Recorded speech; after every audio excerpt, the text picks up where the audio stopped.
Uy, magandang tanghali mga kadogo. Samantalin natin hanggang tulog itong mga mababait pong aso yun. No? Pagagaling na lang sa away, grabe, nag-away na naman itong dalawa porkit maayos na yung health nila and wala na mga sakit. Nag-aaway na. Punta muna kami sa Pure Gold Mrs. Mamimili lang kami pagkain ng mga aso. Yung pagkain na rin ng tao.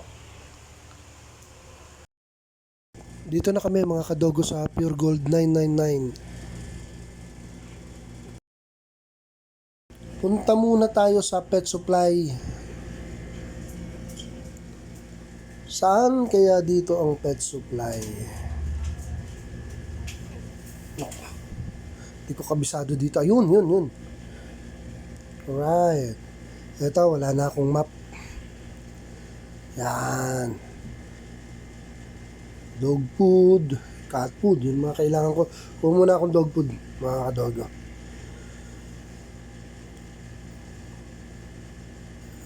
Yung mga dog food na to, mga kadogo, hinahaluan ko yan ng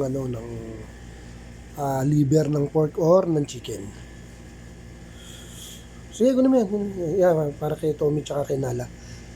Yan, nahaluan ko rin yan ng mga liver, mga kadogo.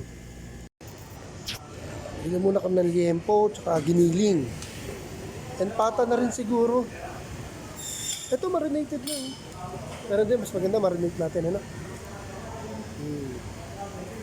After na ito, mga kadogo, uwi na kami.